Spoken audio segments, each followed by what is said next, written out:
हाँ जी स्टूडेंट, अब हमने जो आप करवाया था कल आपको एक्सेलरेशन ड्यू टू ग्रेविटी, तब उसको हमने अर्थ पे लेके चलना है। ठीक है, उसके कंसेप्ट को, वो क्या है, let an object be on or near the surface of earth. मतलब हम ऐसे ऑब्जेक्ट को कंसिडर करते हैं या तो वो धरती के ऊपर है या धरती के क्या नज़दीक है। The distance D in equation 10.7, ये जो डिस्टेंस डी है 10.7 में will be equal to R. इसको हम क्या ले लेते हैं, आर। आर क्या, रेडियस ऑफ द अर्थ। जैसे हम यहाँ पे कंसिडर करते हैं, यहाँ पे हमें कंसिडर करते हैं ये अर्थ है। ठीक है, अर्थ का आपके ओरिजिन से सरफेस से डिस्टेंस कितना है, आर। और कोई जो ऑब्जेक्ट है, जैसे कोई ऑब्जेक्ट है यहाँ पे, एक कोई भी ऑब्जेक्ट है जैसे स्टोन है, वो अर्थ के सरफेस के ऊपर क्या है, ऊपर है। ये हो गया सरफेस, ये हो गया like object on earth surface. ठीक है, तो हमने क्या किया था कि जी किसके इक्वल है, G M upon D square. D क्या था, डिस्टेंस बिटवीन टू ऑब्जेक्ट। अब हम इसको जी की जगह क्या ले लेते हैं, G M upon R square, where R क्या, रेडियस ऑफ अर्थ। ओके, तो हम इसकी वैल्यू को अलग अलग फिल करके हम किसकी वैल्यू निकालेंगे, जी की। तो जी की वैल्यू के लिए हम लेते हैं टेक जो जी के हमारे पास यूनिवर्सल लॉ ऑफ ग्रेविटेशन, इसकी वैल्यू क्या है 6.7 इंटू 10⁻⁻11 न्यूटन मीटर स्क्वायर पर किलोग्राम स्क्वायर। और एम क्या है, mass of earth. Mass of earth को हम क्या लेते हैं 6 इंटू 10⁻24 किलोग्राम।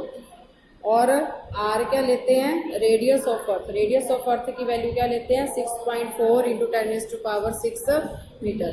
अब हम ये तीनों वैल्यूज को जी एम और आर की वैल्यूज को किस में फिल करेंगे, ये वाले रिलेशन में, G M upon R square. तो वैल्यूज फिल करते हैं हम इसमें 6.7 इंटू 10⁻11 मल्टीप्लाई 6 इंटू 10⁻24। नीचे आपके पास क्या आ जाएगा, रेडियस कितना है 6.4 इंटू 10⁻6⁻²⁰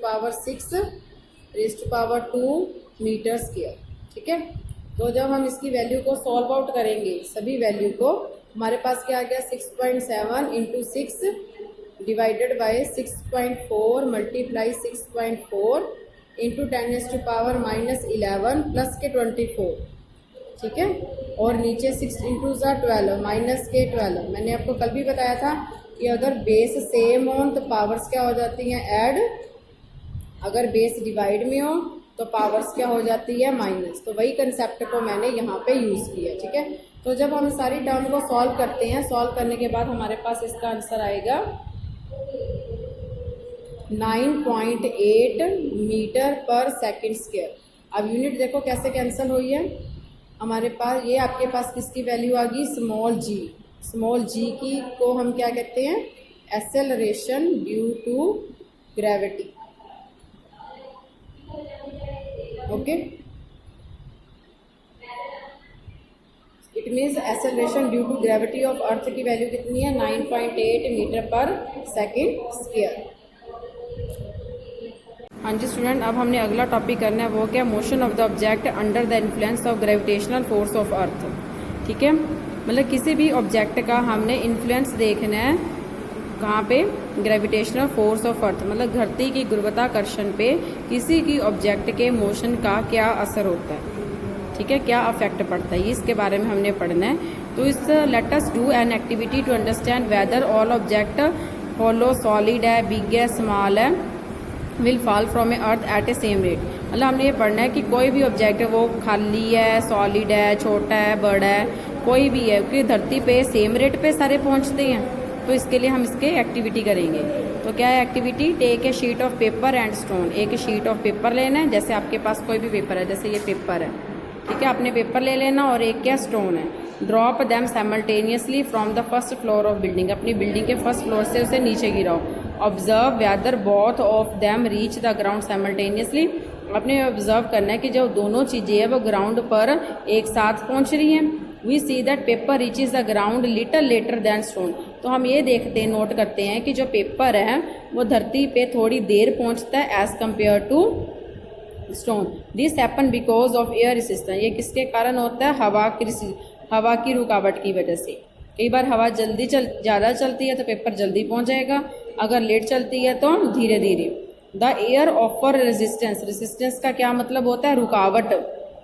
ठीक है, the air offer resistance due to friction of the motion of falling object. मतलब जो एयर है, जो हवा है, वो रुकावट डालती है। किसके में रुकावट डालती है? जो चीज़ की है ऊपर से नीचे की तरफ गिर रही है। मतलब मोशन ऑफ ऑब्जेक्ट में, मोशन ऑफ फॉलिंग ऑब्जेक्ट में क्या डाल रही है? रुकावट डाल रही है। The resistance offered by air to the paper is more than resistance offer to the stone. मतलब ये जो रेजिस्टेंस है हवा की, वो पेपर पे ज़्यादा है as comparison to stone. If we do the experiment in glass jar from which air has been struck. अगर ये हम सेम एक्सपेरिमेंट को ग्लास जार में करते हैं जहाँ पे हमने हवा सारी बाहर निकाली हुई है, the paper and stone would fall at the same rate. दोनों क्या सेम रेट पे नीचे गिरेंगे। ठीक है, तो हाँ जी, तो इससे हमने क्या समझ आया? We know that an object experience acceleration due to free fall. अभी हमने एक्सेलरेशन ड्यू टू ग्रेविटी के बारे में पढ़ा है कि कोई भी ऑब्जेक्ट है वो एक्सेलरेशन को फील करता है। एक्सेलरेशन क्या होता है? Change in velocity. जब उसकी वेलोसिटी में चेंज होता है विद द टाइम, जब वो ऊपर से नीचे गिरता है। This acceleration produced by an object is independent of mass. ये जो एक्सेलरेशन है वो किस पे डिपेंड नहीं करता? उसके मास पे, मीन्स उसके भार पे डिपेंड नहीं करता। This means that all object hollow or solid, big or small should fall at the same rate. इसका क्या मतलब है? कोई भी ऑब्जेक्ट, होलो मीन्स खाली, सॉलिड बिग मीन्स बड़ा या फिर छोटा, वो सभी धरती पर एक समान रेट से, एक समान गति से क्या नीचे गिरते हैं। According to a story, Galileo drop different object from the top of leaning tower of Pisa in Italy to prove the same.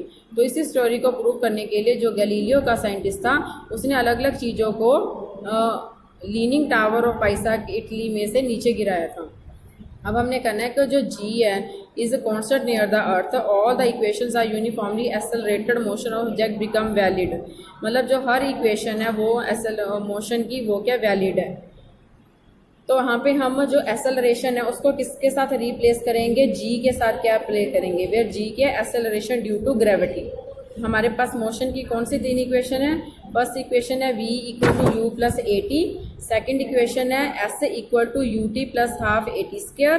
Third equation है v equal to U square plus 2as, where v क्या है? Final velocity, u क्या है? Initial velocity, a क्या है? Acceleration, t क्या है? Time, और s का क्या मतलब होता है? डिस्टेंस। ठीक है, तो ये हमने अलग अलग जो वेरिएबल है वो हम यूज़ करते हैं। In applying this equation will take acceleration a to be positive and in the direction of velocity. मतलब अगर हम डायरेक्शन ऑफ वेलोसिटी पे काम कर रहे हैं तो a की वैल्यू क्या आएगी? Positive, that is in the direction of motion. In the acceleration will be taken as negative if and it is oppose the motion. अगर हम मोशन के अपोजिट चल रहे हैं तो a की वैल्यू क्या आएगी? नेगेटिव आएगी। ओके स्टूडेंट, अब हमने जो इक्वेशंस अभी मोशन ऑफ आपको बताई है, इन तीन इक्वेशंस की हेल्प से अब हमने न्यूमेरिकल सॉल्व करने हैं। तो पहला न्यूमेरिकल क्या है? एग्जांपल आपके 10.2, a car falls off a ledge and drop to the ground in 0.5 second late. ठीक है, मतलब एक कार है वो क्या लेज से नीचे गिरती है। मतलब ऐसे कोई, जैसे हम कह दो ऐसे कोई चीज़ है, स्लाइड से ऐसे, ये ग्राउंड हो गया, ये आपका हो गया लेज। ठीक है, ऐसे कोई चीज़ नीचे गिरती है कार, तो कितने सेकंड में गिरती है? 0.5 सेकंड में। तो उसकी जी की वैल्यू क्या है? 10 मीटर पर सेकंड है। हम 9.8 को सिंप्लीफाई करने के लिए क्या लेते हैं? 10।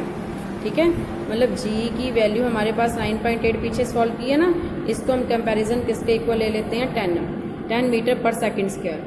तो व्हाट इज हमने फर्स्ट क्वेश्चन किया, what is its speed on striking the ground. जब वो ग्राउंड पे स्ट्राइक करती है तब उसकी स्पीड क्या है? What is the average speed during 0.5 second. जब उसकी एवरेज स्पीड क्या है? इन 0.5 सेकेंड में। How high is the ledge from the ground. जो लेज है वो ग्राउंड से कितना ऊंचा है। ये हमने 3 क्वेश्चन इसके बारे में करने हैं। ठीक है, तो पहला हमें देखो हमारे पास क्या दिया हुआ है आपके, हाँ जी, क्वेश्चन हमने जो सॉल्व करना है तो हमें जो टाइम की वैल्यू है वो कितनी दी हुई है 0.5 सेकेंड। जी की वैल्यू क्या दी हुई है 10 मीटर पर सेकेंड स्क्वायर। ठीक है, तो क्योंकि जो आपकी ये आपका है ग्राउंड, ये आपका है लेज, और जो आपकी कार है वो सपोज यहाँ पे है, कार यहाँ पे है, तो सबसे पहले यहाँ पे कार खड़ी हुई है। जब कार यहाँ पे खड़ी हुई है तो उसकी जो इनिशियल वेलोसिटी है वो हम क्या लेते हैं 0। ठीक है, इनिशियल वेलोसिटी हम क्या लेते हैं 0 लेते हैं, क्योंकि कार यहाँ पे खड़ी हुई है। उसके बाद जो कार यहाँ से मूव करते हुए नीचे गिरती है, तो यहाँ पे हम इक्वेशन ऑफ मोशन लगाते हैं। कौन सी इक्वेशन थी, u v equal to you plus A t. अब हमने a की जगह क्या लगाना है g, तो v equal to you plus g t. तो v की हमने वैल्यू फाइंड करनी है, u की हमने वैल्यू क्या लेनी है 0, g की वैल्यू क्या 10 और टाइम की वैल्यू क्या है 0.5। अब हम इसको सॉल्व करेंगे, नीचे 10 से लगा 10 कैंसल, तो v की वैल्यू क्या आ गई 5 मीटर पर सेकेंड। इट मीन्स जो स्पीड ऑफ द कार है, speed of car when it strike the ground, वो कितनी है 5 मीटर पर सेकेंड। ओके, तो सेकंड पार्ट में हमने क्या फाइंड करना है, what is the average speed during the 0.5 second. अब हमने एवरेज स्पीड क्या करनी है, फाइंड करनी है। तो एवरेज स्पीड फाइंड करने का क्या फार्मूला है, initial velocity plus final velocity upon 2। Initial velocity plus final velocity upon 2। Initial velocity कितनी है, हमने अभी 0 ली है। फाइनल वेलोसिटी कितनी आई है 5 अपॉन क्या आ जाएगा 2। तो कितना आंसर आ गया 5 अपॉन 2 मीन्स 2.5 मीटर पर second. It means average speed of car वो कितनी आई है 2.5 मीटर पर second.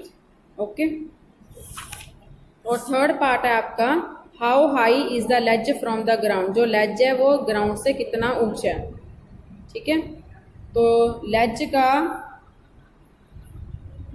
Height of Lay's find करने के लिए हमने क्या पता करना पड़ेगा कि यहाँ से लेके यहाँ तक का डिस्टेंस कितना है, यहाँ से लेके यहाँ तक का डिस्टेंस कितना, उससे हम क्या बोलेंगे लेज का हाइट फाइंड होगी।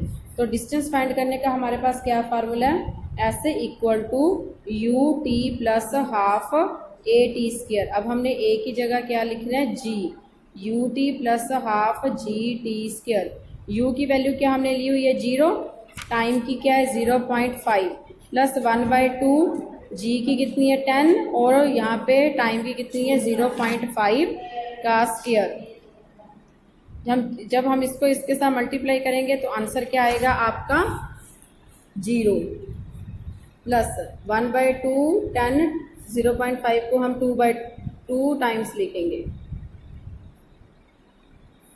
ये 10 से 10 कैंसल, तो 5 को 5 से मल्टीप्लाई किया कितना है 25, 2 10 20। जब इसको डिवाइड करेंगे इसके साथ तो आपके पास ऐसे की वैल्यू कितनी आएगी 1.25 metre. It means the height of ledge from ground वो कितनी आई है 1.25 मीटर। ओके